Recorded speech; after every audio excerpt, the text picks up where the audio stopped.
Secunderabad parliamentary నియోజకవర్గం ఉంది.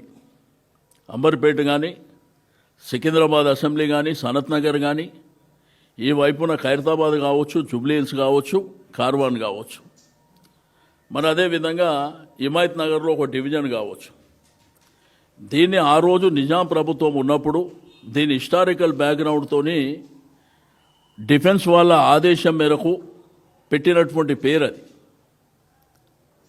దాన్ని రూపుమాపే కుట్ర చేయడమే కాకుండా వారి ఇష్టానుసారం ఇక మా రాజ్యం ఉన్నది, మేము రాచరికం చేస్తాం, మా ఇష్టం ఉన్నట్టు చేస్తామంటే వదిలిపెట్టే సమస్యనే లేదు.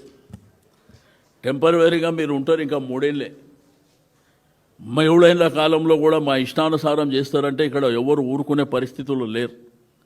సికింద్రాబాద్కు ఒక ఘనమైనటువంటి చరిత్ర ఉంది. అక్కడనే కార్పొరేషన్ ఉన్నది, ఆల్రెడీ జిహెచ్ఎంసీ కార్పొరేషన్ ఉంది అక్కడ. దీని హిస్టారికల్ బ్యాక్గ్రౌండ్ని పక్కన పెట్టి సికింద్రాబాద్, ఇప్పుడు మల్కాజిగిరి అనేది ఒక గ్రామం, సైబరాబాద్ అనేది ఒక గ్రామం, శంషాబాద్ అనేది ఒక గ్రామం. కాలక్రమేణా డెవలప్మెంట్ జరుపుకుంటూ పోయినాయి. ఆ ప్రాంతాలని ఇగ్నోర్ చేయమని మేము చెప్పాం.